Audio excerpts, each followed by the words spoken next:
Coming up on this week's show, the Sega Saturn handheld console, a stunning new Amiga demo, and we go from core designs to Walt Disney Studios with Rolf Mohr.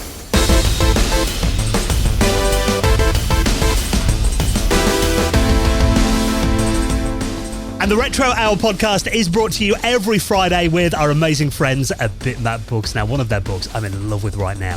The Secret History of Mac Gaming, the brand new expanded edition. Now, if you ever thought that the Mac wasn't a gaming platform and doubted its contribution to the history of video games, you need to check this book out. We'll tell you more about it in just a bit, and you can check it and the rest of their retro gaming collection at bitmapbooks.com.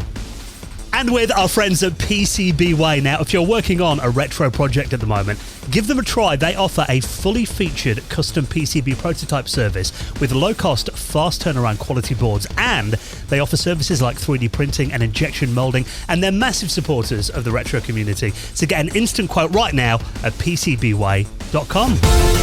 Hello and welcome to the Retro Hour podcast, episode number 369, your weekly dose of retro gaming and technology news with me, Dan Wood. Me, Ravi Abbott. and me, Joe Fox. And a very warm welcome to the podcast that each and every Friday takes you on a nostalgic trip back to the classic days of video games, and of course goes inside the companies that brought those legendary titles to us back in the day, with a veteran of the industry on each week's show. And of course, before that, we bring you up to speed on everything that's been happening in the world of retro gaming and tech from over the last 7 days. And I'm hoping that Ravi's not too tired. I know you are full on at the moment preparing for this massive UK Amiga event that you're putting on in how many months away is it now? Don't want to panic you or anything? Not long? We've got a few, but yeah, I have been kind of behind the scenes just like organising this whole event, which is kind of crazy. It's going to be a big Amiga UK show, so check it out at amigashow.com, and it's going to be on the 1st and 2nd of July. And actually, we've got an announcement, which is a new guest. So at the moment, we have Mike Daly from DMA Designs coming along. We've also got Simon Phipps from Core, who was responsible for Rick Dangerous and some quite cool titles. And, it's going really well, the ticket sales, and we're getting all the traders and stuff. And I'm really quite excited about this. I can't wait to actually be there and be at an Amiga event. Yeah, well, that's the thing. I mean, we were talking when you announced it a couple of weeks ago. It's been nearly a decade since the last UK Amiga Expo, like a nationwide one. And you're going to be hosting this in Nottingham at Meadow Lane Stadium on the 1st and 2nd of July. I'm looking at your website right now. It says 107 days to go. So you haven't got long left to get your tickets. I mean, I'm sure you're going to have a lot more announcements before then as well. Oh, but, for sure. There's also a big after party as well that's going to be happening in Nottingham. Yeah, the after party's actually sold out at the moment because it's been so popular, that element of it. And yeah, that's going to be really good. And hopefully next year we're going to try to expand it and make it even bigger. So this is, something that I want to do every single year. Yeah, so tickets are available to buy right now on that website, amigashow.com. I know you're putting Joe to work as a car park attendant on the day. Joe's going to be like a dancer. I was going to be a very special guest. He's going to have to do the Amiga theme song on stage. I will be. No, I'm going to be there. If you've got any competitions on, I'm going to be brushing up on my Amiga skills. Being at a football stadium, we've got to get sensible soccer out. So. Yeah, I think sensible soccer, and fingers crossed some micro machines as well. Oh yeah, got to be done. So it's going to be massive. Make sure you join us for that. Tickets are on sale now. Get them before they sell out. Amigashow.com for Kickstart 01 happening in the UK 1st and 2nd of July. Now, we have got an amazing guest on this week's podcast as well. I mean, you mentioned Simon Phipps from Core Design, and I guess this week actually worked at Core back in the day as well and went on to some even bigger companies after that. Yeah, so this is Rolf Mohr, and Rolf has an absolutely amazing career. We're based in Nottingham, so we have a Core right next to us in Derby, and Rolf actually started Games Workshop, which is a brand based in Nottingham, and then went on to Core to do some backgrounds and kind of graphics for video games like Universe and the Curse of Enchantia, which loved Universe. You got to say the backgrounds are stunning. They look like something out of Fantasia or one of those kind of Disney titles. Really, when I first saw that game as well, because it runs on a standard Amiga 500, and I think they used some kind of graphical trick to get more colors in there, but literally first time I saw that, I was like, how the hell have they done this on an Amiga 500? Yeah, it was a very impressive title. And then Rolf kind of ended up moving into many different companies, including Sony Psygnosis. So he tells us all about, going into that kind of 3D Studio Max era, learning silicon graphics machines and kind of taking that step away from the 2D Amiga stuff into the 3D world. Then eventually going on to Hasbro, doing some absolutely amazing titles there as well. Trespasser, which was that Steven Spielberg Jurassic Park title as well. Touchy on the Fringe as well. There was a lot of 3D space shooters, but then also going into the PS2 with Ratchet and Clank, doing Halo as well, Combat Evolved and the Master Chief Collection. And then later on, going all the way up to DreamWorks and Disney, becoming one of the chief concept artists there that basically helps create stuff for, Tron and some of these brands like Alien that have started to come back. So this is going to be a really interesting interview. It's just incredible the amount of projects and companies that he's worked for. I wonder when Rolf ever sleeps. Yeah, maybe. That's quite the CV he's got. Maybe there, he's it? creating graphics in his sleep. That probably helps. Yeah, but it's a great kind of story of development coming from, that comic book world as well, and then eventually going into the whole 3D space, and then visiting some of these older brands that we all love and helping bring them back. So an absolute superstar, Rolf Mohr, is going to be our guest on the show in around half an hour from now. Now, of course, before that, we like to bring you up to speed on what's been happening in the world of retro from over the last 7 days. And it seems to be a bit of a trend in retro gaming right now that fans just want to miniaturize things. We're talking about that even smaller version of the Atari Lynx a couple of weeks ago. And now, I don't want anyone laughing here, but this is a little project called the Sega Uranus. Isn't it pronounced Uranus? Well, this is a miniature handheld Sega Saturn. That you can have knit close to your... No. There's always one, isn't there? Yeah, so handheld Sega Saturn. My dreams are coming true. Somewhat anyway. So this is, obviously this isn't Sega putting it to mass production or anything like this. This is a prototype that's been made by a user called TZMWX. And this isn't actually the first time he's done something like this, but it's the first time it seems to have kind of been picked up and got any sort of kind of notoriety on notoriety. So they're saying, it's funny, in the articles I've been reading about it, people go, oh, it looks just like a Game Gear. So it's about the same size as Game Gear. But if you actually read into it, I thought it looks more like the Sega Nomad. And then reading into it, it's actually based on the Sega Venus prototype, which I believe we covered on the show a couple of years ago, which was kind of dug up by Sega about 2 or 3 years ago. But yeah, imagine if you know the Nomad, if you don't, it's about the same size as the Game Gear. And then it's kind of got, the 6 buttons on the right-hand side and the D-pad on the right-hand side. I really like the look of it. It's based on the Japanese Sega Saturn, so it's that kind of white plastic, kind of, not chrome, but a matte kind of white plastic I really like the look of.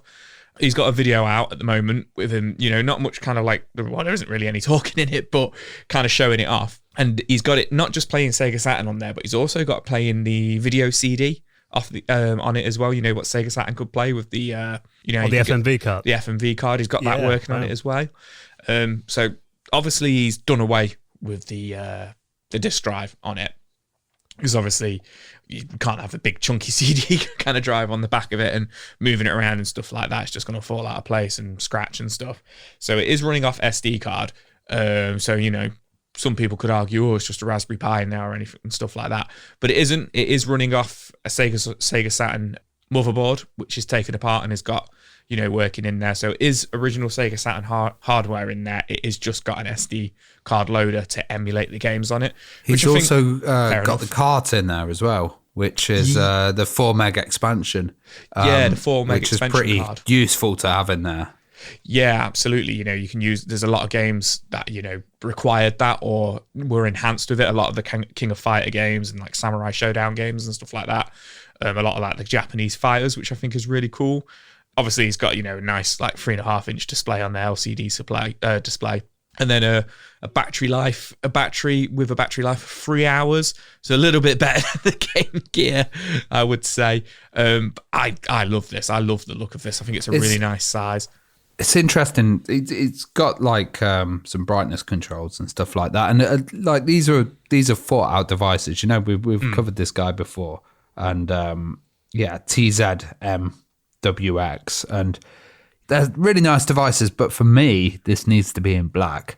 Like, seeing it in white is a bit weird. Yeah. Like, the PlayStation 1, I kind of get, but maybe he hasn't got any black filament on his 3D printer. Well, if he's trying to make it look like the Venus, I mean, the Venus was white, wasn't it? White and grey. Yeah. He's kind of basing it on that look. I don't know if he's based it on the Japanese Sega Saturn, so the Japanese Sega Saturn was white. Oh, okay. I don't think I've seen one of those. Yeah, that was white. They look weird when you see them, but they're quite slick looking. They look more like the Dream, like they're the kind of same colour as the Dreamcast.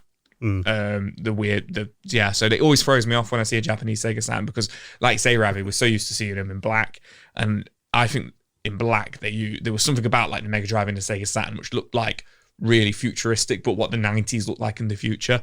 So I think I'll have to agree with you. I see why he's done it in white, but I prefer it in black as well. Yeah, it's well impressive though. This is like, you know, as close as you're going to get to a commercial product with having the original hardware in there is just totally nuts. And it's like you can see the progression of his design as well. You know, he's got stuff like there's like a bevel or kind of indent around the D-pad, you know, so you're going to be comfortable whilst playing it. It seems to have a nice kind of curvature to the case, which is really cool, and like the LEDs and then all the relevant plugs and stuff. Like, I've made an Amiga laptop out of Lego. It's no way as slick and beautiful as this. This is a really well thought the Lego out laptop. ergonomic kind of design, you know. Yeah, that's the thing. I mean, I have seen other projects, you know, people miniaturizing the Saturn into a handheld, but none of them look quite as slick as this. I mean, there are, like you said in the video, if you watch it, and also this article that I'll link up on Retro Dodo, they kind of go through a few iterations of it. I mean, the original one's just kind of that 3D printed resin, but by the time it gets further into the prototype, I mean, you've got different colored buttons on there. It's even got the Sega Saturn logo under the screen as well. So it does look like, I mean, it could be a commercial product. And I love seeing stuff like this as well, because, I mean, to me, even seeing like the Game Gear back in the day, how much more powerful that was than the Game Boy, for example, you know, being colour and, just felt like it was basically a television console in a handheld format. Something like the Sega Saturn just felt far too powerful and power hungry, I suppose, you know, to shrink down into a handheld form factor. So in a way, it kind of proves how far we've come in terms of battery technology. I mean, can you imagine doing something like this using 90s components on like 6 AA batteries? You probably get about 5 minutes battery life out of it back then. About 5 minutes battery life, and then obviously you probably have to have some sort of massive disk drive on the back. You know, something maybe reminiscent of the PSP where it kind of holds it in place. You know, like there is the UMD disc, but obviously the size of a normal CD. So it would have been pretty chunky. But I would have loved that as well. Yeah, I mean, it is great to see so many fan projects coming along, and I just want all of these handheld systems that are coming out, but it's like, you know, I work from home all the time now. I need to go out more, Joe. This is making me realise. So if you want to check out more about this, I'll link it up in our show notes, along with all of the stories in your podcast app or at theretrohour.com. Now, speaking of trends in retro gaming at the moment, it is Survival Horror Game of the Week, Joe. We've covered this pretty much every week over the last month or two, since we knew on all the time. Maybe because you're a big fan of them and you keep an eye out. But this one, I've got to say, does look very impressive. Now, this is a new game called Rewind or Die that is kind of inspired by like PlayStation 1 style graphics. Yeah, so, you know, I don't know who keeps finding these stories, you know, who keeps trawling through these horror game forums, these retro game. It's a complete mystery, but yeah, this is Rewind or Die, which is going to be coming out on Steam on April 14th. So we got a trailer a couple of days ago for this, and this is PlayStation 1 inspired graphics. I don't know about you guys, but I love the look of this game, and I've played a couple of these games. To me, it looks a bit more like a Sega Saturn, actually. Yeah, it's got a Sega Saturn graphics. Yeah, it's definitely got a Sega Saturn look to it as well. Very reminiscent of like Silent Hill, more so than kind of like Resident Evil. But this is going to be published by a company called Torture Star Video, who are they're like a subsidiary of a publisher called Puppet Combo. And what they do is so Puppet Combo are kind of renowned for doing this kind of like horror VHS style slasher games that they've been doing. I played Murder House last year for Xbox Series X, which absolutely terrified me. That was like a fixed camera, isometrical view like Resident Evil, whereas this is a first person view. And what I think is quite cool about this is it's set in the 80s, as they all are, but you work in a movie shop. So it's set, a video store like a Blockbuster, and you work as like the clerk on the night shift, and it starts off like pretty simple, kind of like serving customers and going through the dialogues and stuff. And it's a first person perspective, and you pick what you want to say and stuff like that. But then what happens is overnight, you get attacked by a serial killer. As you do, the game takes an absolute massive turn and becomes a little bit of a survival horror first person shooter. And like I say, I've played a couple of these games by Puppet Combo, and Torture Star Video seems to be the new kind of like subsidiary they're going with. And these games, I've recently played through like Callisto Protocol, which is a brand new horror game, and the Dead Space remake and stuff like that, and they don't really scare me. Whereas these old PS1 style games, there's something about them that's really unsettling and just really make me jump out of my skin. Maybe it's the music, maybe it's just like the janky graphics and janky controls, but there's something about it I absolutely love. You know what would make this would make a really good virtual reality game as well, I think, looking at the trailer. Yeah, it would actually. Yeah, it could work. It's first person kind of perspective a lot of it, isn't it? Although there's one thing I'm reading here, and there's someone in the comments on this website, bloody-disgusting.com. There's a little quote in here that said, it turns the mundane job of a video rental store clerk on its head. And the first comment is, you mean dream job? Now, I don't know about you guys. I always fancied working in Blockbuster when I was a teenager. I always thought that was like an amazing job.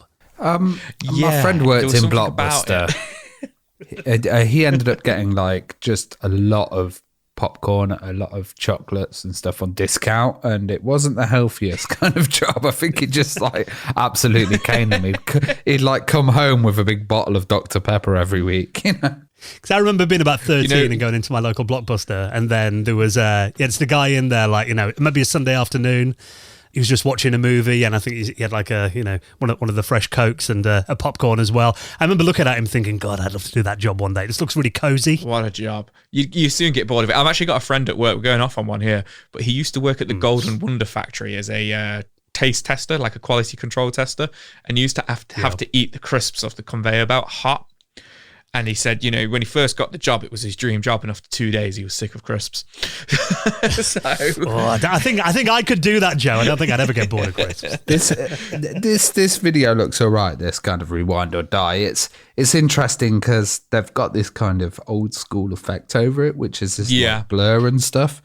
And I'm not quite sure I like it. Like, I'd rather see clarity but with like no anti-aliasing, or like when you had a bit of jagginess with it, and this seems to kind of remove that jagginess for me. You can switch it off in the games I've played by these guys before, so obviously but, I'd prefer to go in that mode. It seems a bit like the N64 Vaseline kind of. I think that is the idea of it. Silent Hill for the PS1 had that, that Vaseline draw distance, like fog that you say, but you can switch it off. You do have the fog, the draw distance still, but that smear effect that you're talking about. Obviously, I can't say it will be in this one, but I think I've played two of them, and the two I've played, that you could switch it off, and I switched it off. I'm not going to lie, I switched it off. Is it meant to be like a CRT filter? Yeah, it's kind of like it's a CRT filter, and it's kind of like to help with the draw distance and stuff, to kind of make it like that retro feel, like like Ravi said, the N64 ones. It's interesting, like that was one element that we would live in fear of when you would rent a movie. It was always rent it but return it on time, because you're going to get charged extra, and make sure it's rewound. That was always one thing that I'd always get told off when you get it right. When you get this one, make sure it comes on time. And it was like, it's quite a big charge as well that you used to get on top of the movie, If you'd looked inside Blockbuster and there was a serial killer in there, they might have let you off the fine. They might have been. Probably not known Blockbuster, to be fair. So it does look really good, this game, though, coming out on Steam in about a month from now. Looks like there is a wish list of it already, so I'll link that up in our show notes at theretrohour.com. Now, you mentioned not being a fan of the N64 smear Vaseline effect, Ravi. This one might be for you. This is a new Raspberry Pi Pico-powered adapter that gives the good old N64 a very sharp-looking HDMI video output. This to me is just, it's going to break the whole market of, external converters and stuff. Because if people can do this with a Pico, which is, an incredibly cheap device, and it can be applied to other machines, I'm looking here at the moment, you can get one from Pi Hut for £3.60. It's like a chip, isn't it? Really small Raspberry Pi. Programmable chip basically. But if you can have this connected to any machine and you can start to use this as a way of getting an output on a video, we've seen with the Amiga, they've used RGB ones at the moment, which are like RGB Pis that are basically converting the signal. And this is great because it's making it a lot cheaper for people to run their machines. It's very bare wires at the moment, kind of hanging out of the machine and stuff. But I can imagine the more this design gets slicker and, people print like little 3D printed cases and stuff like this could be applied to lots of different systems. And then, that whole buying a FrameMeister for lots of money would kind of just go really and be for like the complete pros, or, buying one of these like really high-end converters. If you can do this with a Pico, wow, it's just something that could be just insanely cheap. Well, this is a guy called Conrad Beckman. He was a guy, we actually spoke about his other Pico project on the show a while ago, maybe last year. He did the Pico Kart 64. Yeah. It was basically, emulates a cartridge. But this is actually based on another project. He's kind of took it to the next level. And I mean, you can follow his progress on Twitter, where he's kind of showing the development of this. It looks like there is quite a lot of input lag right now, but I guess he's kind of running this in some kind of debug mode. And I imagine it'll look a lot better. Yeah, it's as these things develop, they get better and better, and more people kind of get involved, It does seem like, though, the amount of Raspberry Pis that are suddenly cropping up inside retro systems. I think it was your last Amiga meeting I came to, the Robin Hood group. I think there was one guy there who had a Raspberry Pi taking care of an HDMI output on an Amiga 500, then another Raspberry Pi taking over the CPU. There's like at least two of them in there doing different jobs. But like you said, I mean, they're just so much cheaper than custom projects, aren't they? And making your own boards and that kind of thing. Yeah, and this could become a thing. You just buy your Pico converter board, you just plug it in, and then sorted. You can just go and you can, go around Joe's house and get every single machine that's on RF and just like I knew that was convert it up for like 30 quid or something. I was thinking to myself, you guys are going to say, "What do you think of this, Joe?" And I was going to say, "You know what I'm like, with my RF cables." Yeah, Joe is a guy, we went to his house for the first time when he had his setup. It was going back a while now. When did you move into that house? 7 years ago. 5 years ago? 7 years ago? 7 years ago, yeah. We checked the back of your telly, everything. Well, I think we're playing some consoles, Joe's like, I've got to reach in the TV. We're like, hang on a minute, are you watching these via RF on a LCD? I love the kind of line that he said here. He says a proper kit might show up later. They're aiming for a no-cut solution as well, which would be, having to get in there or do any soldering or anything like that. Which will be nice. Yeah. I mean, Joe's kind of gone the other route. You went down the CRT route in the end, which, to be fair, I mean, the N64 is a weird console to me. I've never seen one obviously upscaled like this. I mean, I've seen people kind of plugging them into LCDs via, the composite cables, which just looks horrendous, when it's like really blurry and upscale. It is probably the worst console to upscale onto a modern TV, I think, generally, in terms of just plugging it straight in. Yeah. But having something like this, I mean, might make it look a hell of a lot better. But for me, it's like, that is the one system. If you said you need a CRT for the N64, that's kind of the one that jumps out for me. Yeah, it's interesting because it's taking that raw digital signal and then kind of converting it to a HDMI one, which is seems to be the way to do it. I do remember when there was all these HDMI RGB mods, and people would go in and kind of physically do it. And I guess the Pico is actually doing that signal conversion, where before they could, chuck it out in the RGB, but they'd have to have a way of displaying that and not getting that HDMI compatibility. Yeah, it does make it a lot better, though, because like you said, you're tapping straight into the video signal rather than trying to go via the outputs that are already there, which I imagine was a big problem with the N64, that the video output just wasn't all that great to begin with, the ports that we had on it. But yeah, I mean, it looks like a great solution, because that's the thing. I mean, not everyone's got room for a CRT, and plugging these in, I mean, I don't know about you guys, but my TV's about 5 years old maybe. It hasn't got any SCART sockets on there, nothing like that. So there's very few ways to kind of get an analog signal into a modern TV these days. So if you want to play the original consoles and you haven't got an old school television, you haven't really got much choice really if you want to go down the HDMI route, which a lot of televisions, only have that as their modern input. So yeah, it is very cool to see. So if you want to follow the project of the progress of that project, I'll link that up in our show notes as well.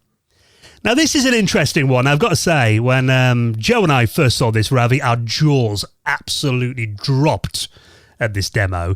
But you've been looking a bit more into this. Now, this is something that I've seen absolutely everywhere. I've had people tag me on Twitter, a bunch of people in our Discord. I know Gareth posted it in Discord as well, as did Ash as well. And this has been all over the Amiga forums and the Facebook groups. This is a new 3D engine, apparently for the Amiga 1200, that they're calling a Spyro the Dragon tech demo.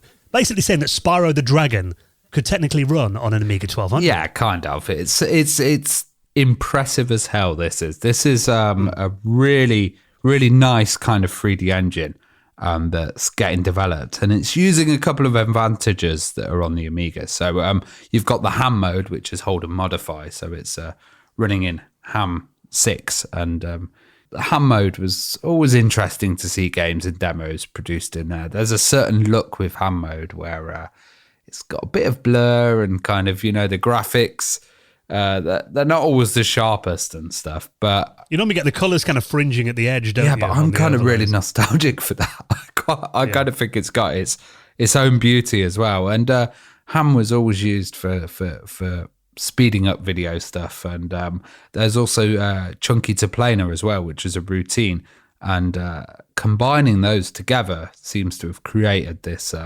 absolutely fantastic engine. It is running really well. Some of the demos that we've seen, this is based on Dread, which is one of the games that came out for the Amiga recently, which was kind of using a lot of these effects that were created, a lot of these routines as well, to create an amazing Doom experience, Doom-like experience. It was like a Doom clone that could run on like an Amiga 500, wasn't it? Yeah. And this can run on an Amiga. Now, the thing is, they're running different kind of graphics within there. So there's been an example of kind of Descent style engine that's running in there. So, the game Descent for the PC, where you're kind of floating through corridors and stuff, and that works really well, and that runs on the original Amiga, and this is on the 020 processor, and you will have to have some fast RAM. So the fast RAM actually affects the way that it's displayed. So, obviously more fast RAM, the better it's going to be. Now, I remember in Amiga 500, you put some fast RAM in that speeds it up by about 4 or 5 times anyway, doesn't it? Yeah, exactly. And the impressive thing about this is it's running on such a low spec. Now, the difference is the demo that we're seeing is probably running an emulator, I'm going to say, because the chip RAM would not be able to handle that kind of that Spyro. Whole world, it's all got to get loaded into 2 megabytes. Because it's running at 50 frames a second in this demo. Yeah. And, they're saying actually the performance is going to be 20% less than that demo that we're looking at. But still, that's very impressive, to be running at that speed. And this is like something that's just started, this engine. So, this engine could get refined more and more. And you need to think about like models of games that could start to get put in there, and also there may be tricks, I'm not sure, using like map ROM features, or there may be tricks using different speed ups and stuff to be able to have maybe more powerful CPUs in there that can handle more in there, and run it at some crazy speeds. I'm just trying to think of what kind of titles you think they could implement in this engine. Spyro the Dragon. It would be the obvious choice for me. But you're right, because there's a guy who made this. It's called RST7 is his name. And I've been reading some of the discussions on GitHub and on English Amiga board as well. And he's basically saying this is a small 3D engine for the Amiga, but he hasn't really got the skills to implement a game in there. Yeah. So what he's looking is for kind of other people who are maybe game designers. It's kind of like a demo, isn't it? Yeah, I mean, it's an engine demo, really, isn't it? And there are some people who've posted videos of it running on real Amiga hardware. I mean, there's a very blurry handheld demo video on YouTube that's unlisted, but I'll put a link to this in our show notes as well, of someone running it on an Amiga 4000, and it doesn't look quite as smooth as in this video. Yeah. But it is still very impressive for what it's doing. And like you said, I mean, it's early days of this as well. I'm sure there are more optimizations. At the moment, it's RST7 and CBCIE, and they seem to be the folks behind it. It looks well impressive, yeah. And I'm thinking, like, there was a game, do you remember it? It was called Tales from Heaven, which was kind of in this effect. It was like a platformer. It was done in that kind of ham mode graphics. But to me, that seemed like kind of N64-y kind of PlayStation graphics, which this is getting onto the edge of. Obviously, that needed like an 040 and it needed some proper kick and it needed to. And even that run pretty slow from what I remember. Yeah, and you never, in ham, you're never going to get that like definition that they had. But like I said, it's got its own beauty and it's got its own kind of look. What do you think, Joe, coming from a kind of a console world and seeing this done, considering that the machine has a graphics chip, but it doesn't have a huge like graphics card in there or anything? You know what it reminds me of? But I'm in my mind's eye here because I've not played this very much. Magic Carpet. Do you remember that for the PS1? Yes, yeah. Yeah, it proper reminds me of that. If you're talking about blur vision and mist. yeah. With the blur vision and the mist. And then just the style of what they're trying to do as well, also kind of like that floating around and stuff reminds me of Forsaken, but which is another kind of PlayStation 1 era game. But you can tell it's Spyro, like looking at it and stuff like that. But you, like Ravi says, like I know it's probably a little bit too good to be true, but it's still in concept. I think it's very cool. No, and I think they can get there, you know what I mean, with these optimizations. But I also think there's a certain look to ham as well that you might not have seen, which it kind of feels a bit less than Sega Saturn-y in like, you know, definition, because it hasn't got the polygons and stuff. But I just love the ham look. And I think as well the fact that, you know, everyone now seems to be getting like Pi Storms and stuff in their Amigas. I guess, you know, no one really has to make games for a standard 1 megabyte Amiga 500 anymore. Yeah. You can do a bit more with it now, which I think is very cool. Now these solutions are becoming affordable. So, it looks really impressive. And if anyone has got the skills to make this into a full game, I'll link up the discussions on EAB and his GitHub as well, because I know he's looking for people to give him a hand with that. It does look like a very impressive engine to get started on. I think the more people involved with it, the better it will grow, and, you know, get the other programmers involved, get some ideas of, like, you know, maps that they want to put in there and stuff. And then you've got this crazy engine as well as this crazy Doom clone. So I'll stick that so far. You can check out the video and the GitHub as well if you want to download it and give it a try in the show notes and at theretrohour.com. Now, if we're talking about impressive games as well, now F-Zero back in the day, obviously legendary game, and it looks like there have been a few kind of spiritual successors to it that we've talked about over the last 6 months or so, and this one looks very cool. Now, this is called XF Extreme Formula. Yeah, so it does feel a little bit like a lot of these indie developers are trying to, you know, fill the void of our F-Zero-less world. We've not had, correct me if I'm wrong, an F-Zero game since the GameCube with F-Zero GX, which, you know, in my head is probably like, oh yeah, that was only a couple of years ago, but probably getting on for 20 years, I imagine, probably about 19 years ago now, I think that came out. And, you know, F-Zero, I kind of had to remind myself when I was looking at this, F-Zero is it's not like a game made by Capcom and Nintendo. It's always been on Nintendo consoles. It's a Nintendo game, you know, like I forget it's a fully, you know, first party. It was Miyamoto, game. Wasn't it? It was Miyamoto, and it was I think it was a release game on the SNES, or at least a very, very early game on the Super Nintendo, and then obviously N64 and GameCube, and it does feel really strange that we've not had a Wii U or Switch, you know, F-Zero, or at least a remaster of GX for the GameCube, because that had absolutely stunning graphics. But as you say, we're covering a lot of these games that are trying to fill that void, and, you know, how close can you get to something before Nintendo come for you? You know, we're looking at this XF Extreme, so it's being advertised kind of like as a spiritual successor to F-Zero. At a glance, it just looks like F-Zero to me. You know, it's got this, you know, the ships. I don't want to call them spaceships, but you know, the cars, if you will, the hover cars. It's got the crazy tracks. It's got the futuristic look to it. It's got the cars going over 1,000 miles an hour. It looks quick. The speed it looks quite exhilarating. It looks very, very quick. It's coming to Steam. It's, you know, in early stages at the moment, but runs at 60 frames per second with 30 cars on the track as well. So very similar to F-Zero. And it's being produced by being made by one guy called Philippe Ribeiro Danluz, I think, of Fepid Games. I mean, I think this looks really cool. You know, I've wrote in my notes here, like Nintendo kind of need to get themselves into gear if they want to be, you know, like, you know, kind of fill this void. But I'm also worried Nintendo might come after him as they do. But I think this looks stunning. I think this looks absolutely stunning. But it's got kind of like I don't know if you guys agree, like a cel-shaded graphic style to it as well. Graphically, weirdly, it reminds me of Outrun 2006. Well, yeah, kind of Horizon Chase Turbo, which was the kind of one done recently. It reminds me of that. Yeah, I mean, it looks really nice, and you know, I love a good racing game. And I've got to say, in terms of speed, especially when you get like the turbo boost and stuff as well, it looks like one of the. Actually, in some ways, you know, in terms of the speed boost and stuff, it reminds me a little bit of like something like Sonic and Sega All-Star Racing.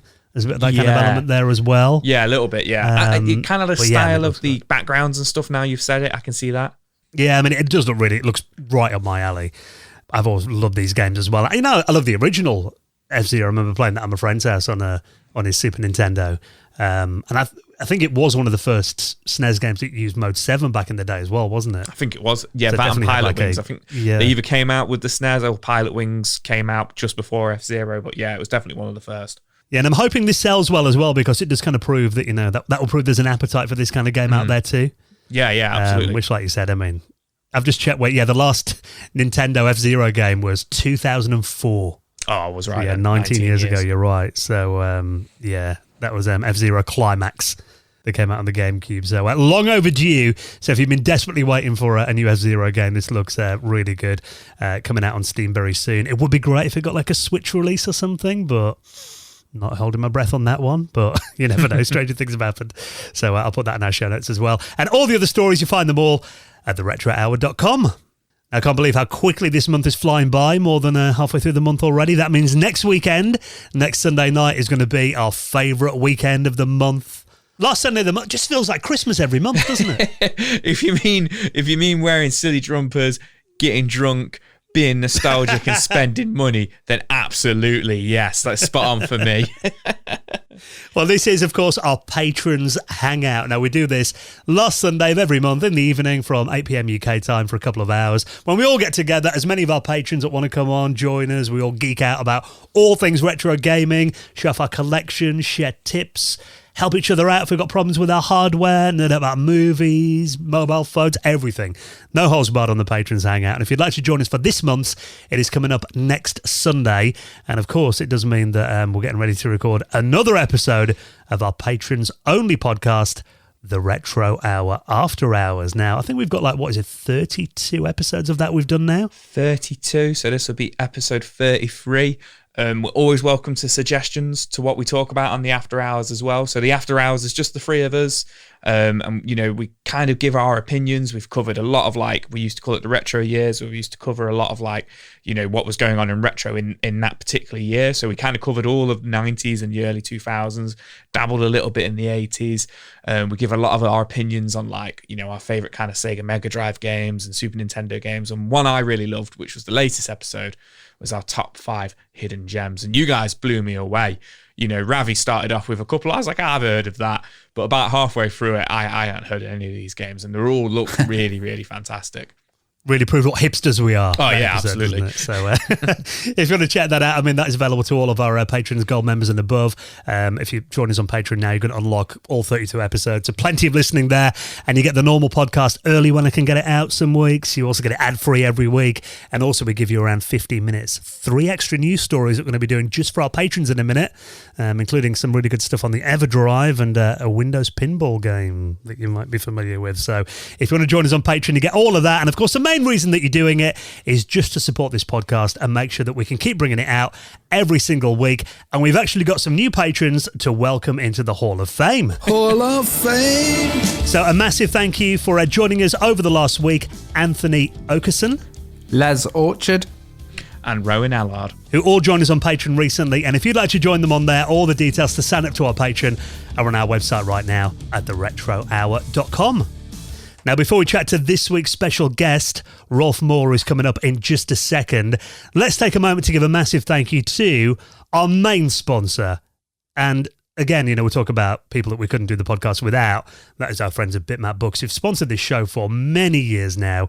We love Sam and the team over there. They do incredible work. And, if you're talking quality retro gaming books, they do not come much better than these, do they? Oh, I've got quite a few Bitmap books at home, and I look at them on the shelf, and they're just stunning.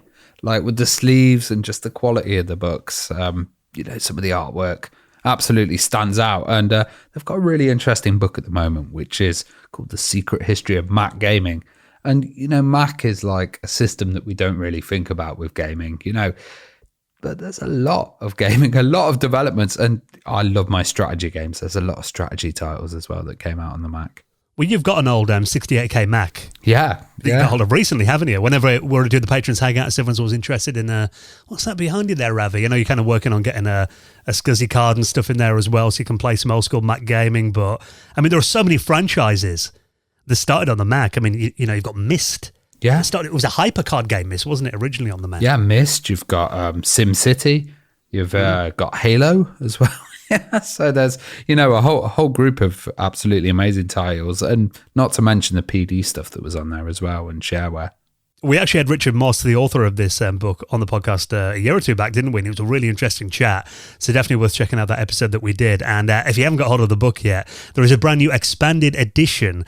There's around 80 interviews in this as well, with legends of the Mac gaming scene, 480 pages long, and like all of Bitmap books, eye-catching colour pages, hardback cover as well. The images in these books just leap off the pages. And this new edition has got an extra 70 pages of content. And even, chatting to people like Seventh Guest co-creator and id Software legends as well. Graham Devine, who worked for Apple back in the day. And really, if you want to hear the definitive history of Mac gaming and some of the absolute icons who made games on that platform possible, have a look at that right now. You can order it and all of their retro gaming books on the website bitmapbooks.com. Okay, next, going to be going inside the world of companies like Core Design, Walt Disney Studios, and so much more as well with our special guest, Rolf Mohr. He's coming up next on the Retro Hour podcast.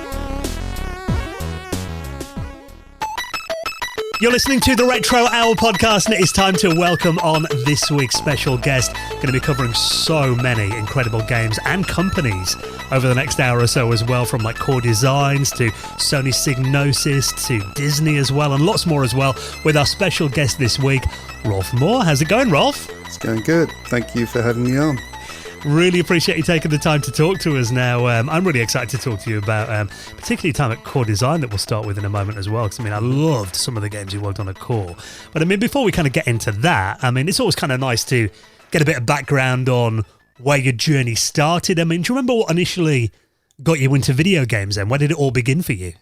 I think, this is such a long time ago when video games impinged on my consciousness. It's really kind of hard to tell now. There were super early games in the arcades and so on. So I think one that impacted me most was the Star Wars arcade game with its really cool vector graphics. And of course, there were earlier indications that there were video games. I had friends who had the old Atari sports games, which were just glorified versions of Pong, incredibly basic, that you plug in the telly and play them. So I think they were the first kinds of games I was aware of, but I was also fairly early on getting aware of the concept of computer graphics in general, which made me very excited. So I've only have dim recollections. I'd say the arcade games impressed me most, Star Wars and Tron in the arcade. And of course the Space Invaders and so on, which were fun and addictive, but not impressive in the way that the vector graphics were, I think. Well, talking of Star Wars and Tron as well, were you impressed by the film effects? And Totally blown away. It was sort of like so many people. It was life transforming. It completely set my career path in a way, like many people, and we'll mention that in some of the games I worked on in a bit for sure. It's hugely influential. Yeah. Well, what was the first kind of home machine that you got and you started, playing with, and were you doing art on there as well? Oh, well, I got my first one was a ZX81, which not was, too much art on a ZX81. No, you guessed right. No, I did not manage to do any art on that one. I think what impressed me most was just the packaging, because they had these gorgeous artwork covers done by John Harris, who turned out to be one of the most sort of admired sci-fi illustrators from that period. He's now still got this kind of cult following, but he was completely unknown at the time. And he painted these gorgeous sort of epic views of these gigantic sort of tower structures that were sort of vague, sort of hard to work out what they were. And then these tiny little ships on top of these gigantic, almost blocks of ice, almost sort of ahead of his time, like that they evoke the imagery of sort of cyberpunk, of these towers of black ice in these imagery. And that's actually what affected me more than the computer itself. Because I know you started working as a freelance illustrator, That's and I right. mean, you're working for Dark Horse Comics as well. You're working on massive, famous sci-fi titles like Aliens and Star Wars as well. So tell us a bit about that and how your journey took you there and what that was like working on those massive franchises. Well, those came along a bit later. In my early career, I was sort of torn between trying to become a designer. My dad encouraged me to get a degree in architecture, which I sort of, I agreed to sort of slightly reluctantly, because I was more interested in science fiction and filmmaking and illustration. So while I was doing my degree, I was still pursuing a career as an illustrator. So I was working on those early paintings, such as the Colossus, which is still probably my best picture I've ever done to this day. And I submitted a bunch of samples to an agency in London. An interesting connection back to John Harris. He was with an agency called Young Artists Agency, and I tried to get in there, but I couldn't. So I was submitting to book publishers, and they referred to me to an agency called Sarah Brown Agency, and they liked my samples and asked me to do a few more. And one of the samples I did was actually a sort of a commission for a friend at university, and the publishers, Galanx, were doing a reprint of Arthur C. Clarke collection of short stories, Reach for Tomorrow, and they liked that image, so they optioned it, as it were, as a second right steal. So they published a book with my art on it. So that was my first kind of famous claim to fame. Wow, that was a lifelong sort of dream, was anything in the realm of science fiction, let alone Arthur C. Clarke, who was my probably number one favorite author, along with Asimov. And so that was kind of a trip to see my cover on an Arthur C. Clarke book, especially so early in my career. And, I really struggled, to be honest, that the illustration field was dying at that time. So I jumped in right at the wrong moment. And there were about 5 top sci-fi illustrators who completely cornered the market. And they were all brilliant. I couldn't really compete with them. And at the same time, I was looking around for freelance jobs, but I'd always been into comics. That's kind of how I initially learned to draw, apart from copying dinosaurs and stuff like that, which I always loved since I was 3 years old. I was into dinosaurs. But yeah, then I got into Spider-Man and Marvel comics, and so I did manage to connect with a few people to do some covers, and that, I think I got the connection through going to the comic convention in London and met people like Pat Mills, who was a co-creator of 2000 AD. And through that, I got connected to some people at Dark Horse UK, who for a short while were doing reprints of the Dark Horse comics in Britain. And I also ran into Chris Cunningham, who's more known for sort of film directing videos, but he's got his start as an artist and effects guy. And he did a few Dark Horse covers for Aliens as well. And I ended up going to his flat, and he was showing me what he was working on the early version of what became AI. that Spielberg did, but Kubrick was working on it for years before.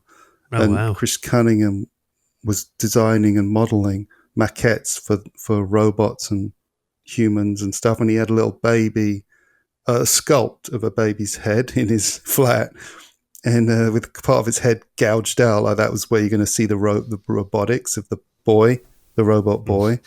And I said, "Oh, is that a life scan?" And no, he had just a little Polaroid photo on his easel that he was working from, and it was so lifelike. He is super talented. Yeah, he did the Aphex Twin video. That's right, and he was working on that stuff when I was there.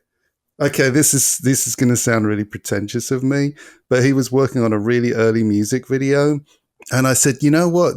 The way you've done it, you haven't really edited it to time to the music very well."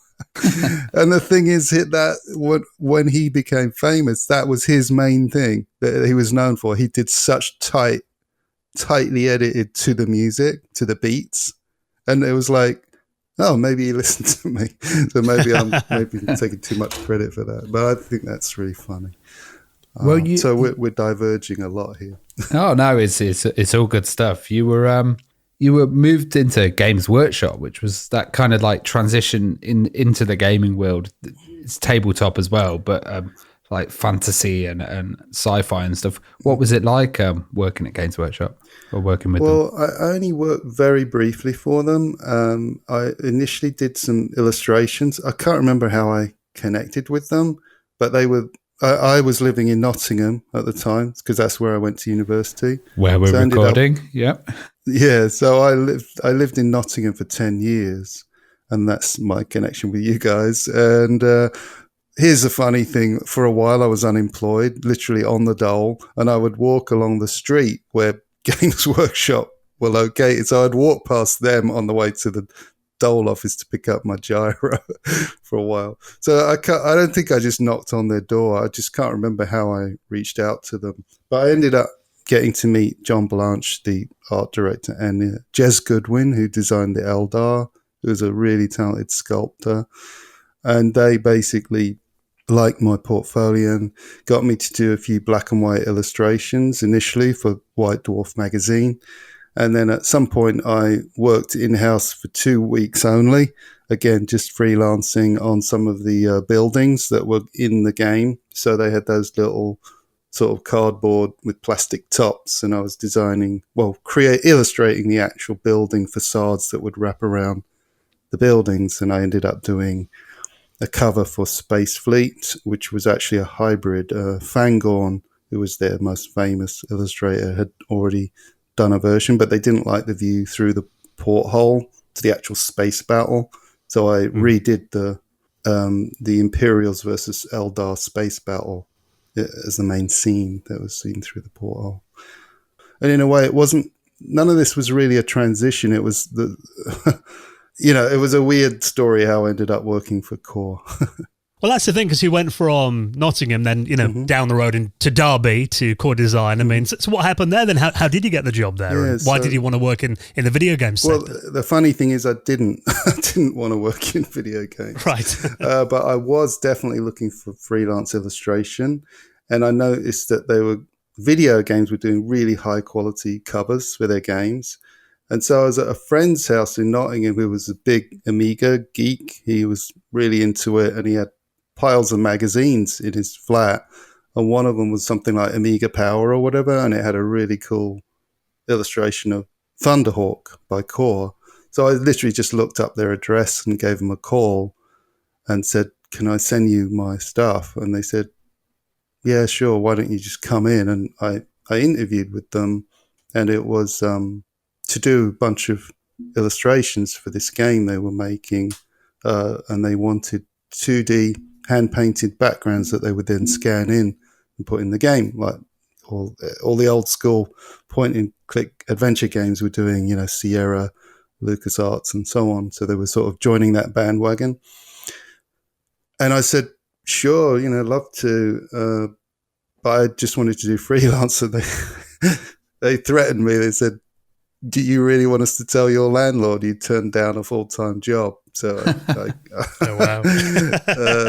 To this day, I don't know how serious they were. I think they were joking, but they delivered it in such a dry, threatening way. I capitulated.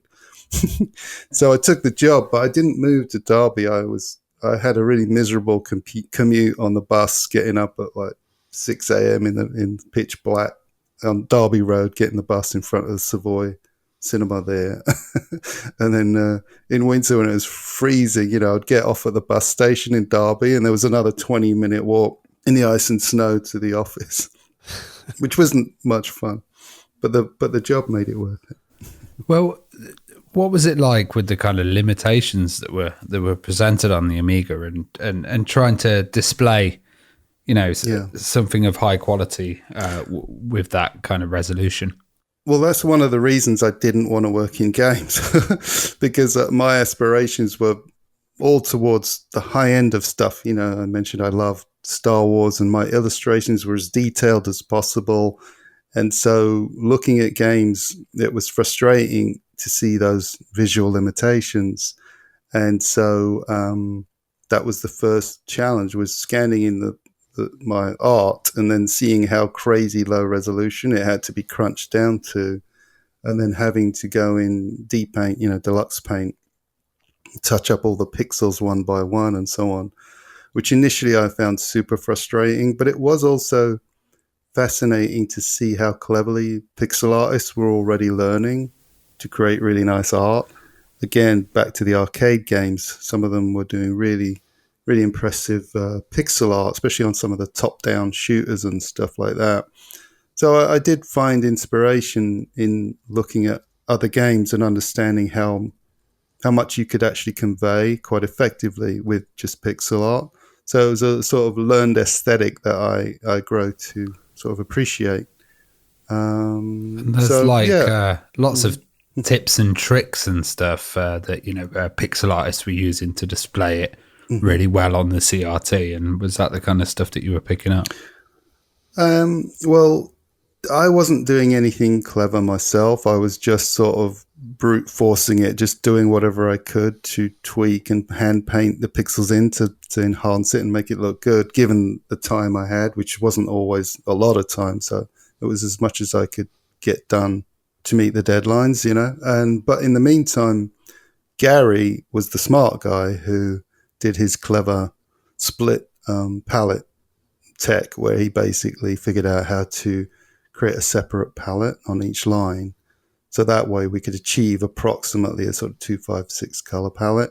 That was a bit hit and miss. Sometimes his conversion process sort of mangled the images a bit, and I would have to go in and touch up some of the lines where it ran out of colors and couldn't find a decent color to put in there, basically. So I would have to touch it up afterwards by hand. But that was the only clever technique, which was very clever. But other than that, it was more or less just a lot of man hours just hand tweaking it, really.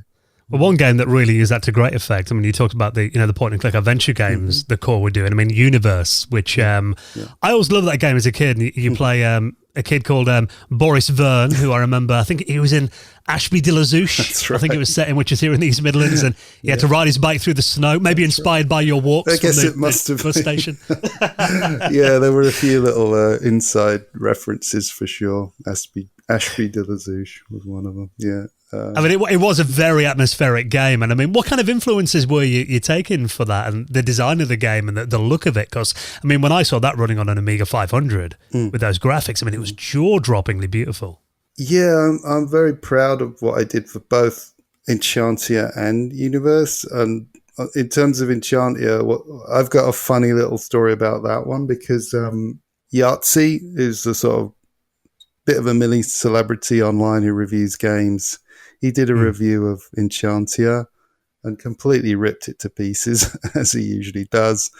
But he said, firstly, which was interesting, it was the first Amiga game he ever played, which I like that idea.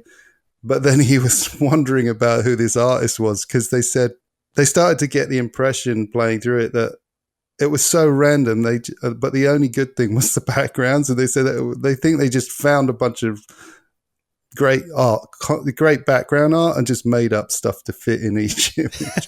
And built a game around the art. Yeah, exactly. Which kind of isn't too far off the truth in a way.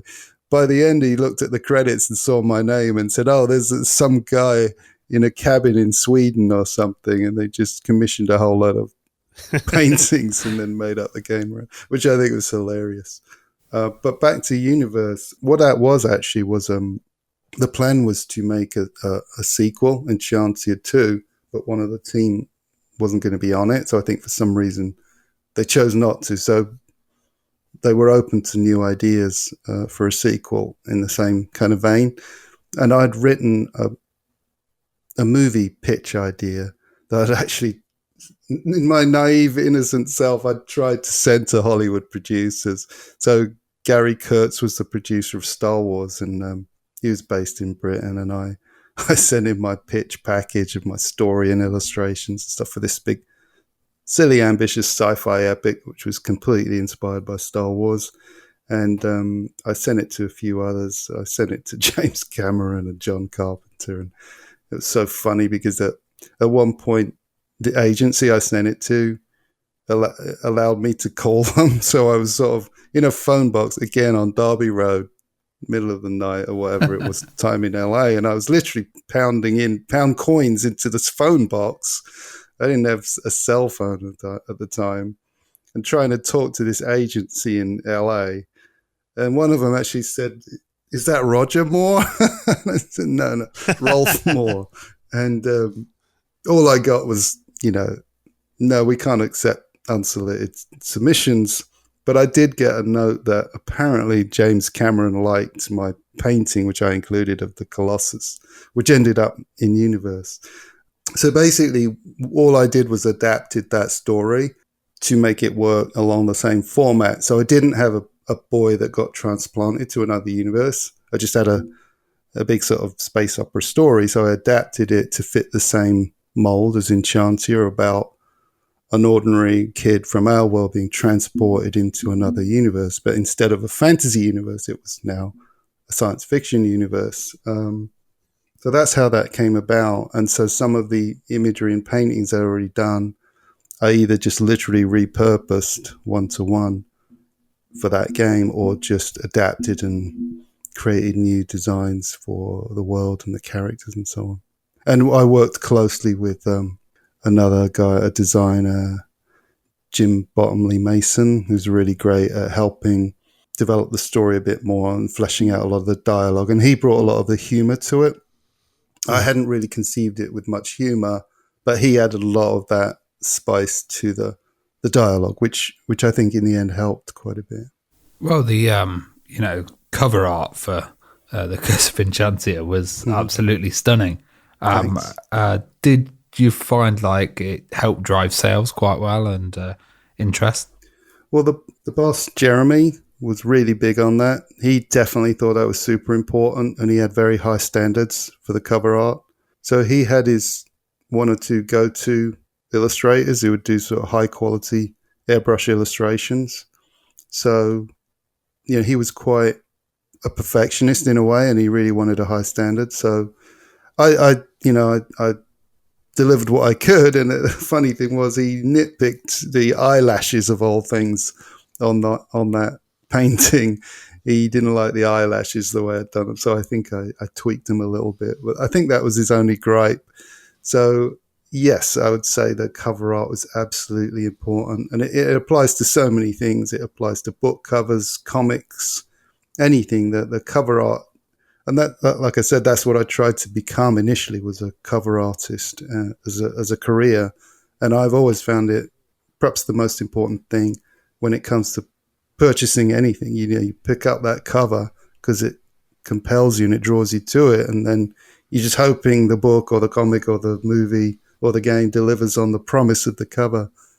Well, we talk around that era. I mean, Universe came out in '94, and around that time, kind of bubbling under, the PlayStation was about to be released in Japan that year, and there's a massive shift in gaming. Suddenly, it felt like 12 months later, the entire world went 3D. So, I mean, were you preparing for that, and did you see it coming? And how important was learning 3D and systems like Silicon Graphics workstations?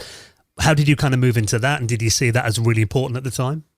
Yes, I knew that was going to be super important. So I mentioned that early on I'd seen early development of computer graphics. So even when I was choosing my university course, I was torn between industrial design or architecture, but I also knew computer graphics was going to be the thing. So I bought a book on computer graphics, and it had stuff about, how to code computer graphics and so on. And it was so early that there was no real distinction between what became the programmers and the artists in graphics. At the time, it was all one and the same thing. So even while I was at university, I would jump on a BBC computer and try to literally learn BASIC and type in the coordinates to make it draw a cube and stuff like that. I try to figure out my own little perspective equations. It was absolute nonsense, but it was me attempting to get ahead on that. And my dad had a home computer as well, and I think he probably had something like Microsoft Paint. So I would try to learn how to paint pixel art on there. I knew it was going to be huge. In fact, I thought on an Amiga you would be able to make your own movies in the fairly near future, which was sort of in a way completely wrong, and yet in a way it was right, because the show Babylon 5 was rendered on the high-end Amigas, what were called Amiga toasters. The video toaster, yeah. That's right. So I knew it was coming for sure. So I did try to learn 3D. I dabbled a teeny bit while I was at Core. And if you remember, on Universe, we did the first couple of scenes that were rendered in 3D. But one of our other guys, Stu Atkinson, rendered one of the scenes in, I think the program was Real 3D. We had different ones. We did have Wavefront as well while we were there. And then when I went to Sony, that was the first time I properly learned 3D on Softimage. Well, during this time as well, you were doing stuff with Hasbro. And how did that develop, and how did you get into the kind of area of doing concepts? Yeah, I think that was through my comic connections. So there was an agency called CIA, not that agency, but a different one. Called Man in black suits turned up. Yeah, exactly. That's right. They were Creative Interests Agency, which was a play on the Hollywood agency, Creative Artists Agency. And a lot of their clients were comic artists, but they were using comic artists to do freelance illustration and concept designs. So they were the ones who hooked me up with Hasbro. And I was still in England doing sketches for what they called at the time special projects.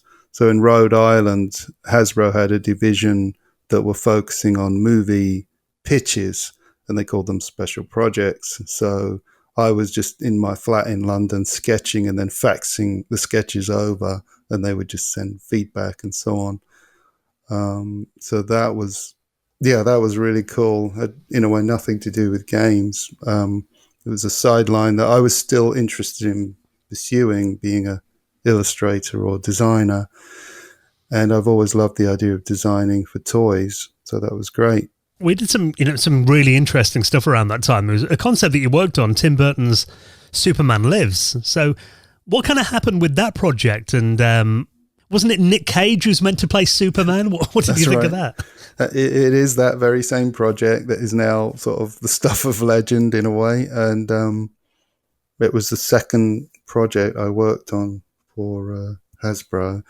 And as it turned out, it was the Kevin Smith script that they were developing at the time, which I didn't really find out too much about until years later. In fact, you can go on YouTube and watch a hilarious talk by Kevin Smith of how he landed that job and the crazy stories of the producer, John Peters, who was Barbra Streisand's hairdresser. You have to watch that if you get a chance. And the reason it speaks to me is because when I was doing some of these concepts for Hasbro, they were talking about different actors, including Jim Carrey or Gary Oldman to play Brainiac. So it was interesting to get insight into the process of how, when Hasbro were collaborating with the movie studio, they even had a bit of a say on, even casting as well as story and stuff like that, which surprised me. But the funny thing was they made me do various versions of a sort of biomechanical spider as part of the Brainiac's alien technology that was transforming and stuff like that. Well, years later, I watched the Kevin Smith video, and he said that John Peters, the producer, had a weird obsession with a giant spider. So he wanted to see a giant spider, and that's why Kevin Smith put it in the script. And he kept saying, "Why? Why do you want a giant spider?" And the producer said, "Well, they're just the most dangerous, fierce creature there is." Well, he never got the giant spider in Superman Lives, but he did in the film Wild Wild West with Will Smith. That movie, and there was a giant steampunk mechanical spider, so he got it in the end. Oh, anyway. If our listeners want to hear more about Superman Lives, there's The Death of Superman Lives, What Happened, which was a documentary that came out. Yeah, which is excellent. And actually, I was supposed to be on that, and the guy making it contacted me. And for some reason, we couldn't figure out a decent video method. We didn't. It might have been pre-Zoom, but whatever happened, we couldn't figure out a decent quality way of doing it. So I missed out on that one, unfortunately. Yeah. Well, you mentioned Sony Psygnosis as well. How did you get involved there? And kind of, Psygnosis moving from being an independent studio into Sony. What was the kind of setup like there? Yeah, I first interviewed with a guy, Jeff Bramfitt, who was an art director at Psygnosis. So he was from up north, Liverpool. And then when I got started at Sony in London, they were still they still had Sony Psygnosis on one floor and Sony Computer Entertainment on the floor above. So for 3 months, I trained with the Psygnosis artists on Softimage. And as you remember, this was all the big thing when Sony had bought all these Silicon Graphics workstations. So it was all sort of at the time the cutting edge of high-end visuals for video games. So it was very exciting. And when I was with the Psygnosis team, they were working on a Spawn game, which was all this high-end pre-rendered stuff. It was going to be a fighting game, a bit like how sort of Killer Instinct looked, or Mortal Kombat, that sort of style. Not digitized from real actors, but high-end rendering. So that was pretty nice to be among those super talented artists. And then, 3 months later, I moved up to work for Sony Computer Entertainment, and I was hired by Phil Harrison, who at the time was just this young sort of newcomer, tall young guy in his early 20s, and then he became head of Sony Worldwide and Microsoft and Google, and he became this sort of international superstar. But was so it bizarre. really good to kind of get your hands on those Silicon Graphics machines and like that kind of what stuff were you creating or playing about with? Well, one of the first things I did actually was a little render of the PlayStation itself. So the PS1, the PlayStation, they were doing a launch video. So I modeled and rendered that in Softimage, and I had a little animated sequence of you flying towards a PlayStation, and then the lid would open up and all this glowing light would come out, and then you'd plunge inside and it would transition you down into sort of cyberspace, like Tron kind of idea, as if we were going inside the powerful, processing power of the PlayStation 1, and it would have this vast city of possibilities in there. So that was my very first, indulgence in that space. So that was really fun to do that. And then we were tinkering with other projects. One of them was a cyberspace game called Cyberjack, and then another one was Porsche Challenge, which is the one I officially worked on that got released.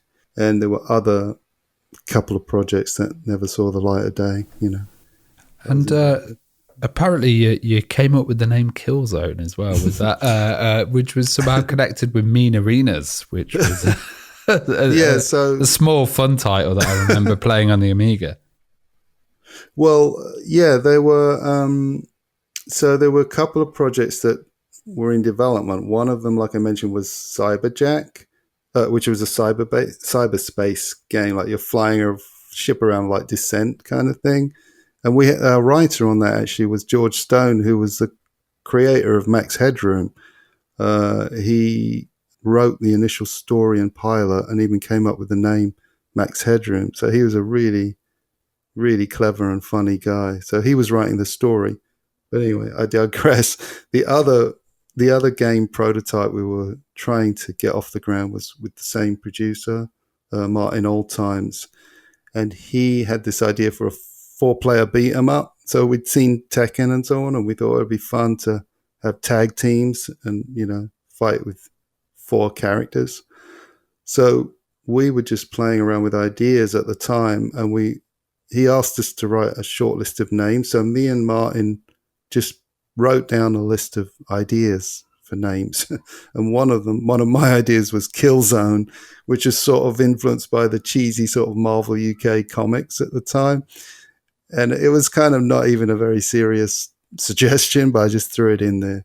And then what happened was I left Sony, but Martin got assigned to the guerrilla team that were making this FPS, this sort of futuristic, hard sci-fi first-person shooter.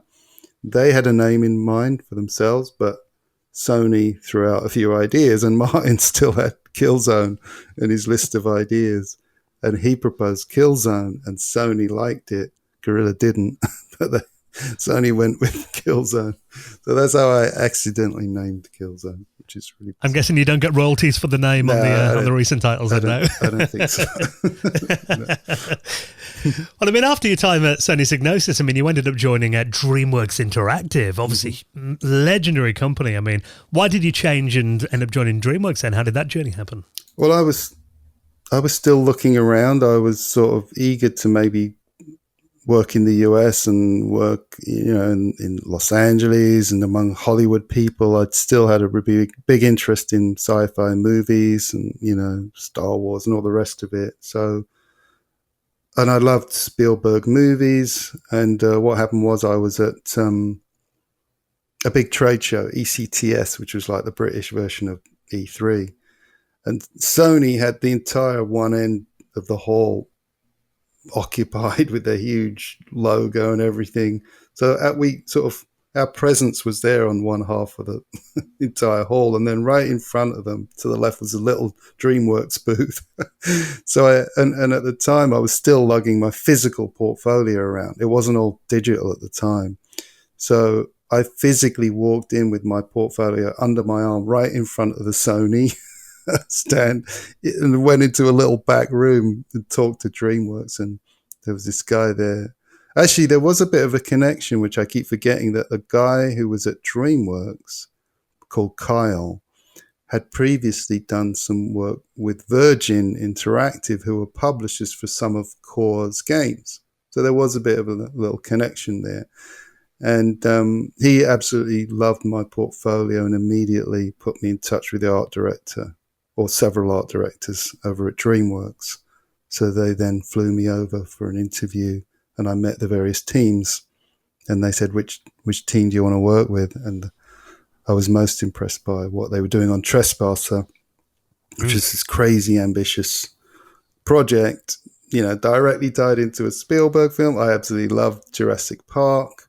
And the renders they were doing, these target renders, were just so mind-blowing. It was like, how can I not want to be on this project? So, well, tell us a bit about working on that, because, I mean, it was a really groundbreaking title, Trespasser, and it was a CD-ROM sequel to Jurassic Park Lost World, yeah?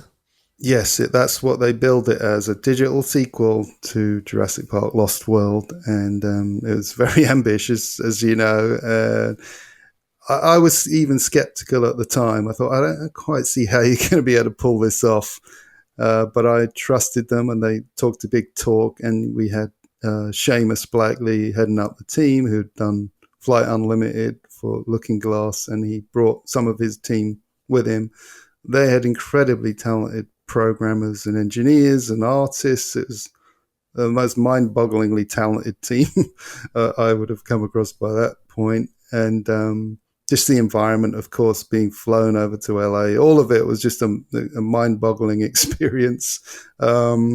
Even just from when I was in my little flat in London, and this huge articulated lorry pulled into our court to take my stuff, and my belongings were just put in the back corner of this enormous truck, to transport my stuff over there, and being put up in these nice sort of apartments by the ocean, right near Venice Beach by the ocean. The entire experience was just a trip, and just physically walking around the DreamWorks studios, it felt surreal, and then, seeing Spielberg walk down the corridor, and it was just sort of really surreal experience.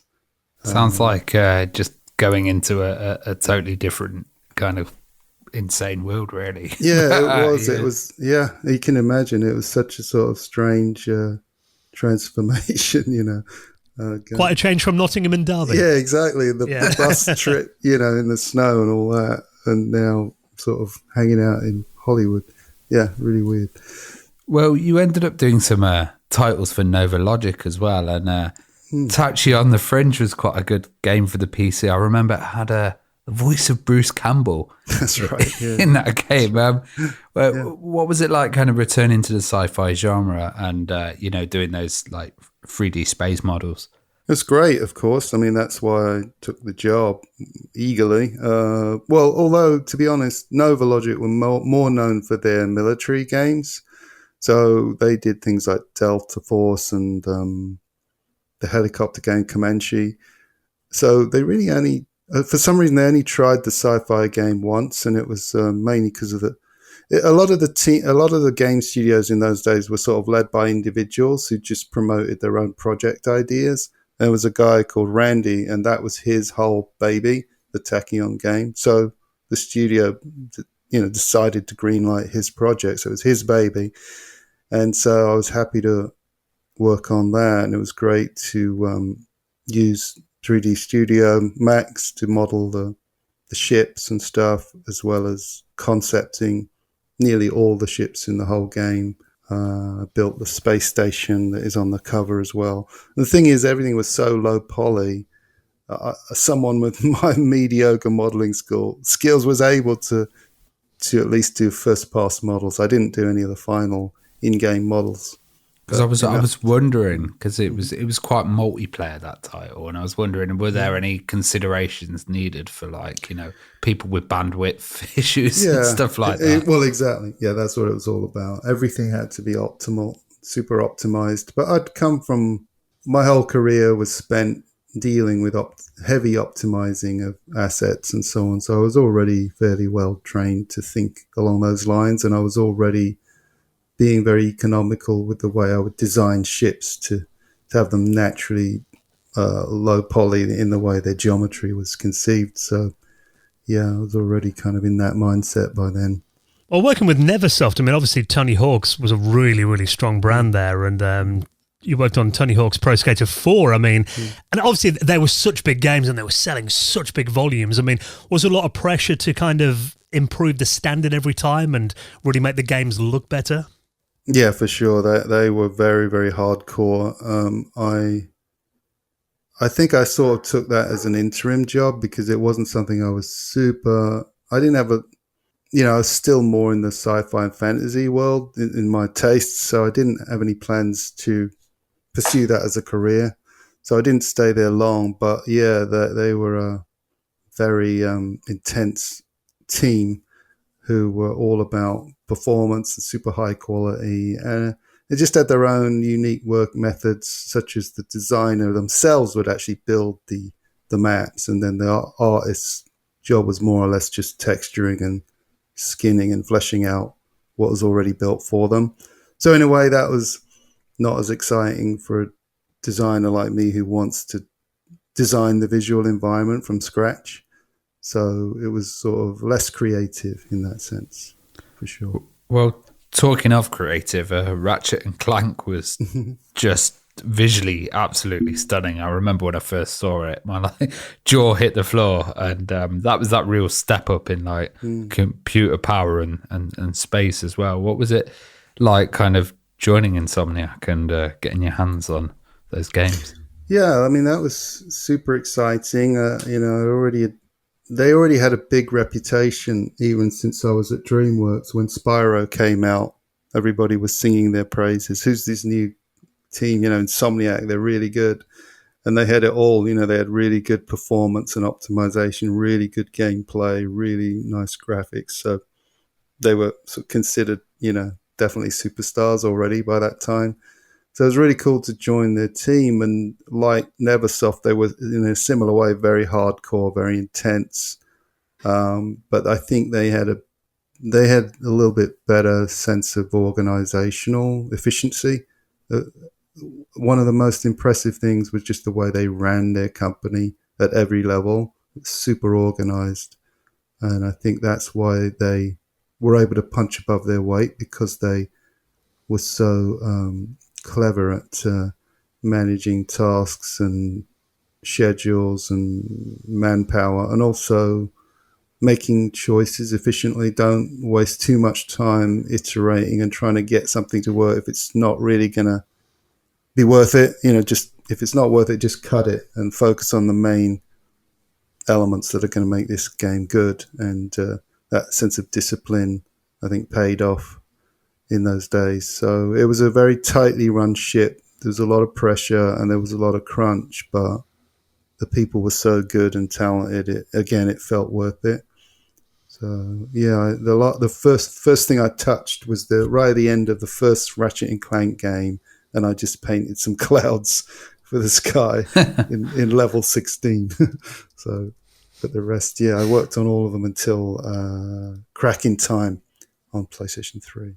I was going to say, you've worked on a lot of Ratchet and Clank titles. I mean, what was your kind of favourite part of that? Any memories that stand out? My favourite parts were usually the ideation phase. So when you would just have a very brief description of the level and maps of how the layout would be, and then you get in there and flesh it out and design it. That was always my favourite part. And those design ideas got more and more exciting as it progressed. So by the time of Crack in Time, I was coming up with some really imaginative, interesting ideas for environments that some of those never saw the light of day, but that was very exciting. In terms of sort of gratifying results, for me, the favorite end result was probably Up Your Arsenal, because of the sense of completion of that game and then playing it was so fun. That whole experience was very rewarding. Well, here's a question. Have you worked on any cancelled titles that we might not have heard of before? Yeah, quite a few actually. Some I probably can't talk about, but there are some I think it's okay to talk about.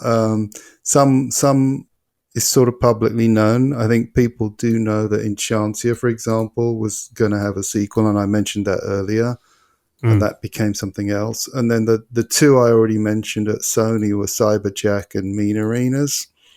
But at DreamWorks, there was one called Exile, which was this hugely ambitious science fiction game that the producer there was developing, and he put so much time and thought into it. And we had an entire conference room with the walls covered in beautiful concept art. He'd had multiple really talented concept artists working on, this project, and I did a bit of work for it, which was really cool. It was all going to be quote unquote next gen at the time. And in a way, they just sort of treated it like, oh, next gen, literally anything's going to be possible. They had no sort of sense of realism about it. Was just going to be an increment in technology. It wasn't just suddenly going to be instant photorealism. But that happened multiple generations. There were so many times that we went through the same thing of, oh, it's going to be totally photoreal next generation. Oh, really? We're still not even there. There is no photoreal game that exists, but they thought it was going to be like that back in the 90s or whatever. So funny. That never saw the light of day, and the guy moved over to DreamWorks Animation and worked on Sinbad, so he just dropped the ball and moved on.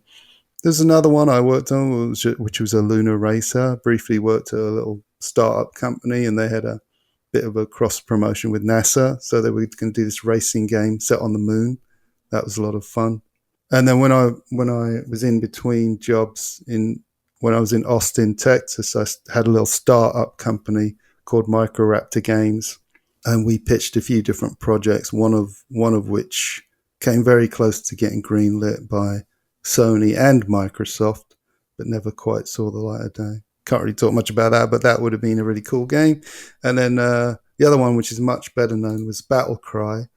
So again, in Austin, ZeniMax had spun up a studio called Battlecry Studios to make a game called Battlecry. It was a multiplayer arena-based game, and it was designed by Viktor Antonov, who's a really, really talented production designer who was responsible for Half-Life 2 and how he conceived City 17, the whole environment. And he was the kind of whole inspiration for the Dishonored franchise, that whole look. That's his wheelhouse, is that sort of retro steampunk / sort of Victorian colonial era. He loves all of that style. And it was that kind of, he'd done an art book about a bridge set in that world. And that's what the inspiration for this game was based on, at least at a visual level, and the design of these alternate history sort of colonial powers all doing battle in these sort of arranged arenas that would just be set up in different towns. So they would take over the center of a town and build their arenas temporarily, have a fight, and then move on. And that's how they settled disputes between the powers. So that was really a lot of fun to design. I mean, you kind of touched on there, I mean, about the change in console generations and kind of the expectations as well. And I mean, I'd say in terms of, the leaps in console technology, that decade from the mid-90s when you went from the PS1, then to the PS2 in the early 2000s, to kind of the HD generation, the PlayStation 3. And I know you're working on launch titles for the PS3 like Resistance Fall of Man. I mean, did it kind of feel like, those graphical jumps, did they feel really big? And how did you take advantage of those? I think you're right that for me, the PS3 has always felt like the biggest jump out of all of them. And we were right on the cutting edge with Resistance. That was actually SKU number 1. So that was the number 1 released title by Sony on their new platform. And that's when it felt really like we were right there working so closely with Sony, and our engineers were over there in Japan actually helping design the hardware for the console. And actually, Insomniac was a bit overlooked at the time because everybody thought of Naughty Dog as the tech people, and nobody knew how much muscle we had in our technology group at Insomniac, and how intimately we were working with that group. They called it the ICE team, where they were sharing technology with the Sony Cambridge as well and Gorilla, and we were completely integral, or at least our engineering team were. So to be in that space, seeing it firsthand was super exciting. And all the new capabilities we were designing for Resistance. In fact, early on that was going to be set in World War One, but it shifted a bit because they didn't feel the weaponry would be balanced enough with that sort of primitive sort of technology against aliens. So they shifted it to World War II period. And we focused so much on the sort of gameplay and the processing power that was sort of going on under the hood to do an open world with tight sort of gameplay running at 60 frames a second.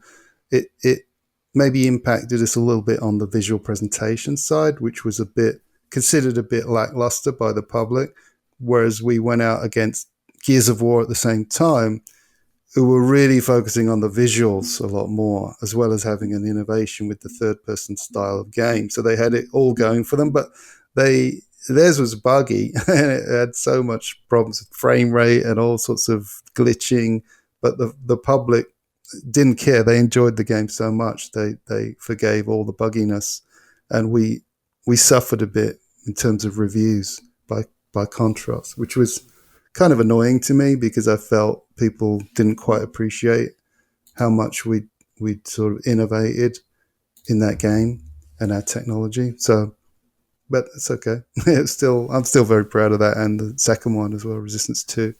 They're really impressive games.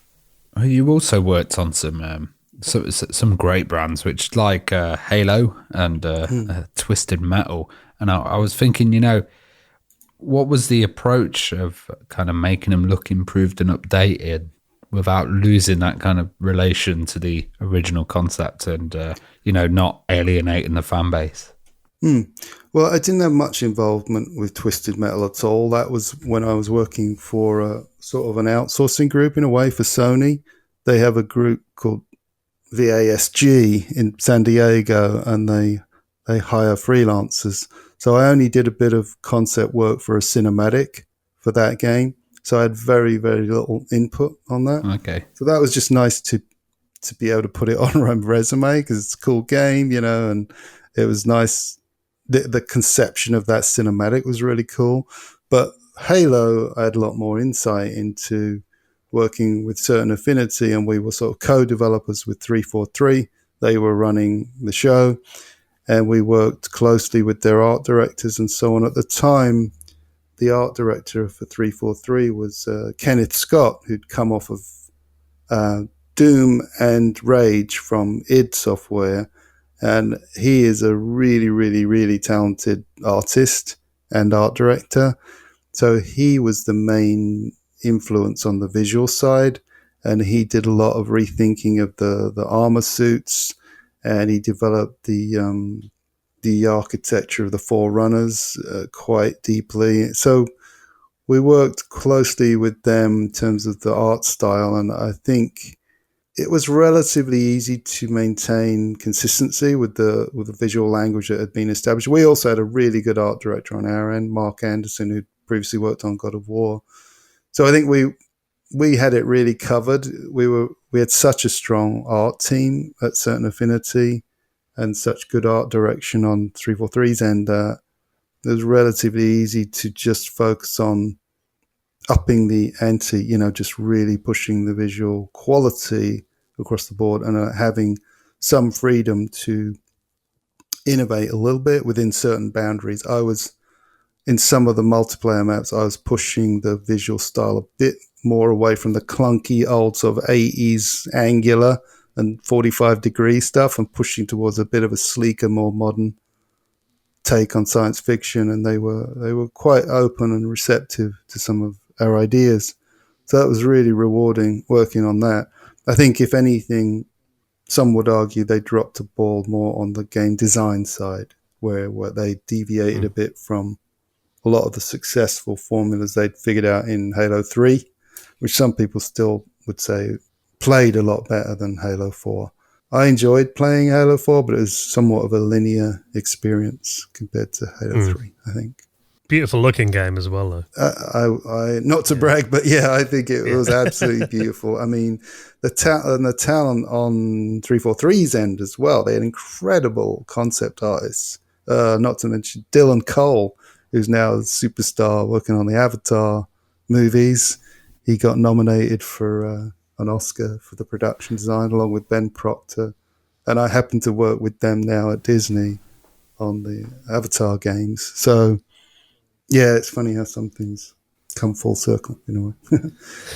Well, that is your current role. I mean, let's kind of move to the current day. I mean, you're lead concept artist at Walt Disney Studios. I mean, how did you end up working there? And I mean, you're working on stuff like Tron and Aliens and Guardians of the Galaxy. That must be incredible. Yeah, these are all, you're listing my favorite IPs, my favorite movies and stuff. So it is a bit of a dream, situation to have landed in.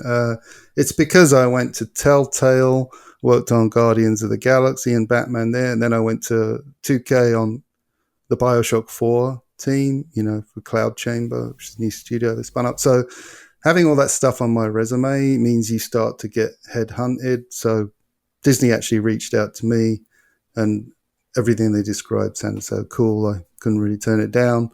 I'd also previously worked at Disney, of course, on Epic Mickey when I was in Austin. So Warren Spector had that studio. The legendary developer, Warren Spector, as well. Yeah. So he was great to work with. And the project itself was very challenging. But one of the reasons they hired me was because of what I was doing at Insomnia on the PS3 Ratchet and Clank games, which our whole objective was to make them try and look like Pixar movies. And that's exactly what Junction Point wanted to try and achieve with Epic Mickey. They wanted to blend the sort of platforming, action gaming of Ratchet and Clank with the Pixar look. So that's why they hired me to art direct Epic Mickey. Well, technically my title was visual development director. And so I was pretty significant in figuring out the whole look of that game after they'd done earlier versions, which were much more ambitious with these crazy, huge environments that couldn't really be achieved on the current consoles of the time. And so I had to help figure out how to sort of scope it down a bit and make it feasible. Well, that was Rolf, all very fun. Well, Rolf, before we finish, what are you currently working on, and what can you kind of talk about? Well, for Disney, I mean, I obviously can't say much, but I can say, you know, I've been helping out on some of those IPs, so Avatar, Tron, and Aliens. But as far as my own projects, I'm also working on a couple of short film projects, as well as my own graphic novel called Hionarch, which I'm way behind on, but I tinker away at it when I can. And one day maybe I'll release that as a graphic novel in some form. It might be digital online, not necessarily print, or could be both, of course. Well, Rolf, it's been absolutely amazing. I can't believe how much we crammed into that hour. You know, your career over the last 30 odd years has just been incredible. So thank you so much for coming on and sharing some of your memories with us, and best of luck with the future. Thanks a lot. I really appreciate it. And yeah, great fun. Thanks a lot.